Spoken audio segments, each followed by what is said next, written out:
بحرانی صورتحال ہے، اور کل جو وزیر اعظم نے خطاب کیا ہے مجھے افسوس سے کہنا پڑتا ہے کہ وہ very in becoming of prime minister تھا، اور ہم اکثر یہ کہتے رہے ہیں کہ وزیر اعظم اگر مشکل وقت میں اپنا کلام بند رکھا کریں تو اس سے شاید حالات بہتر کرنے میں مدد ملے۔ وزیر اعظم نے اس مشکل گھڑی میں کہ جب ملک کے اندر ایک انٹرنل سیکیورٹی کی سچویشن ہے، اس موقع کے اوپر بھی تانا زنی، الزام تراشی اور نفرت انگیزی کا کلام اور خطاب کیا ہے۔ دنیا میں کسی ملک کے اندر جہاں آگ اور خون جاری ہو وہاں پر لیڈر اس طرح کی تقریر نہیں کرتا۔ اس حکومت کی آپ ترجیح یہ دیکھ لیں کہ ایک طرف اتنی بڑی لا اینڈ آرڈر کی سچویشن درپیش ہے، اور حکومت کی ترجیح کیا ہے کہ نواز شریف صاحب کی پراپرٹیز کو کنفسکیٹ کیا جائے، ان کے مکان کو ڈھایا جائے، اپوزیشن کے خلاف جھوٹے مقدمے پہ چلائے جائیں، اپوزیشن کے خلاف الزام تراشی کی جائے، اور یہ نان سیریس اور ضدی اور ہیٹ پہ مبنی ایٹیچیوڈ ہے جو ملک کے حالات دن بدن خراب کر رہا ہے۔ کل وزیر اعظم صاحب نے ایک بڑی منظر کشی کی کہ پاکستان کی معیشت ترقی کر رہی ہے، روزگار پیدا ہو رہا ہے، ملک جنت بن گیا ہے۔ تو مجھے ایک لطیفہ یاد آ گیا جو سوویت یونین کے بارے میں مشہور تھا، کہ ایک ٹیچر اسکول میں لیکچر دے رہی تھی کہ سوویت یونین وہ جنت ہے جہاں پہ لوگ خوشحال ہیں، جہاں ہر کسی کے پاس اچھا روزگار ہے، خوراک کی وافر مقدار موجود ہے۔ تو ایک معصوم طالب علم نے ہاتھ کھڑا کیا ماسکو کے اسکول میں، اور اس نے کہا کہ ma'am I want to go to Soviet Union. تو جو کل جنت کا نقشہ عمران نیازی صاحب نے کھینچا، ہم میں سے ہر کوئی اس پاکستان میں جانا چاہتا ہے۔ ایک وہ ترقی ہے جس کا عمران نیازی صاحب دعویٰ کر رہے ہیں، ایک طرف وہ حقائق ہیں جو ساری دنیا چیخ چیخ کر بتا رہی ہے۔ حکومت کے اپنے نئے وزیر خزانہ 15 دن پہلے کہہ چکے ہیں کہ حکومت کی معاشی پالیسیوں نے معیشت کو تباہ کر دیا ہے۔ World bank, I M F کی رپورٹس کہہ رہی ہیں کہ پاکستان کی معیشت 1.5% پہ ترقی کرے گی، جبکہ انڈیا کی معیشت 11% پہ ترقی کر رہی ہے، بنگلہ دیش کی 4.5% پہ، سری لنکا کی 5.5% پر، اور دیگر ممالک بھی اسی طرح ترقی کر رہے ہیں، اور پاکستان کی معیشت 1.5% سے متوقع ہے ترقی کرے۔ اس کو اکنامک ترقی کہتے ہیں؟ کیا یہ خوشحالی ہے جو عمران خان صاحب کی خوشحالی ہے؟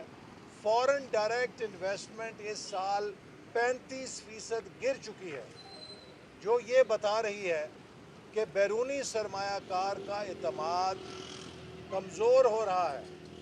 بیرونی سرمایہ کاری پاکستان میں نہیں آ رہی۔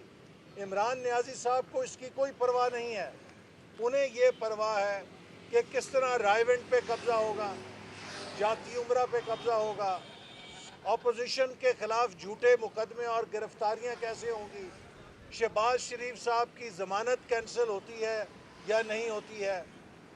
جو شخص اس ذہن کے ساتھ حکمرانی کرے گا وہ پاکستان کو نہیں چلا سکتا۔ آج جو اتنا بڑا ہمیں بحران کا سامنا ہے وہ بھی اس حکومت کی نالائکی اور نااہلی سے ہے۔ حکومت جواب دے نا، اپوزیشن پر الزام لگانے کی بجائے کہ یہ فائدہ اٹھا رہے ہیں۔ ساری دنیا جانتی ہے کہ مسلم لیگ نون نے نہایت ذمہ داری سے اپنا قومی کردار ادا کیا ہے۔ ہم نے وہ والا کردار ادا نہیں کیا جو عمران نیازی صاحب 2017 میں حکومت کے خلاف کردار ادا کر رہے تھے۔ کہ بغل میں پیٹرول کے ڈرم اٹھائے ہوئے تھے, جہاں چنگاری دیکھتے تھے اس پہ جا کے پھینک دیتے تھے کہ یہ آگ لگے ملک کے اندر. ہم نے آگ کو بڑھانے والا کوئی قدم یا بیان نہیں دیا. ہم معاملات کو سلجھانے والا کردار ادا کر رہے ہیں کہ یہ آگ بجھنی چاہیے. کسی پاکستانی کی جان جائے, چاہے اس کا تعلق کسی جماعت سے ہو یا اس کا تعلق سیکیورٹی کے اداروں سے ہو, وہ پاکستانی ہیں. ہم پاکستان میں آگ اور خون کا کھیل افورڈ نہیں کر سکتے.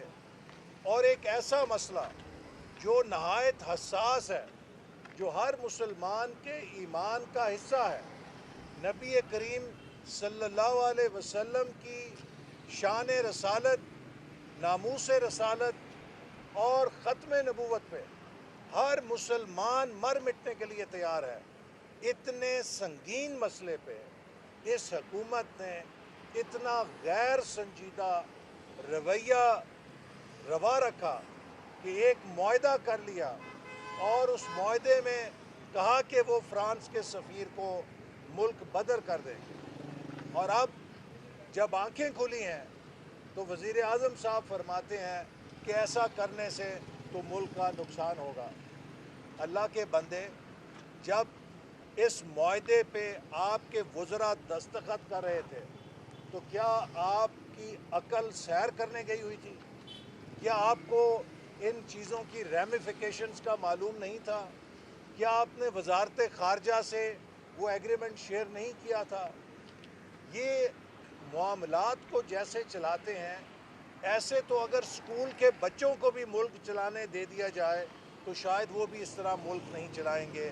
ان کی نااہلی اور ان کی غفلت کے اوپر آج ایک ملک کے اوپر بڑا بحران ہے, جس کو ہم سمجھتے ہیں کہ گفتگو کے ذریعے اور نان وائلنس کے ذریعے حل کیا جانا چاہیے, تاکہ ملک کے حالات کسی بھی صورت نہ بگڑیں.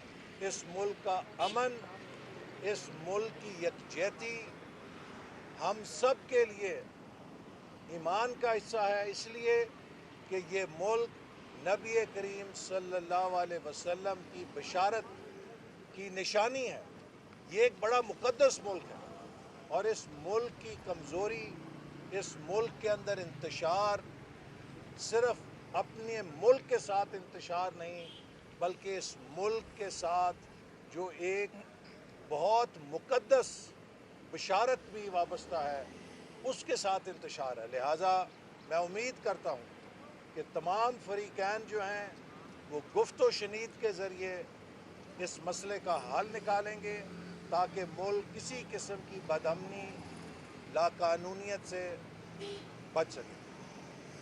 ڈاکٹر صاحب, اقبال صاحب, جب ماضی میں آپ وزیر داخلہ تھے, ٹی ایل پی نے جب احتجاج کیا تھا تو آپ نے کہا تھا کہ ان کے رابطے بھارت کے ساتھ ہیں, تو آج آپ ٹی ایل پی کی سپورٹ کر رہے ہیں, کیا آپ میں کسی کی سپورٹ نہیں کر رہا, میں صرف یہ کہہ رہا ہوں کہ اس ملک کے اندر ہمیں ایسے حالات پیدا کرنے سے گریز کرنا چاہیے جس سے خون ریزی ہو, جس سے انتشار ہو. ہمارے وقت میں بھی جب انہوں نے دھرنا دیا تھا تو ہم نے نان وائلنٹ پالیسی اپنائی تھی, اور جب آپریشن ہوا, وہ آپ کو معلوم ہے, اسلام آباد ہائی کورٹ کی ہدایات کے اوپر براہ راست انتظامیہ کو جب ہدایات ملی انہوں نے کیا, اور اس میں بھی ہائی کورٹ نے لکھا تھا کہ کسی قسم کا اسلحہ سے غیر مسلح کر کے پولیس آپریشن کرے گی. اور باقی میں اس دھرنے کے حالات پہ بات نہیں کرنا چاہتا, چونکہ اس وقت ہم معاملات کو سلجھانا چاہتے ہیں.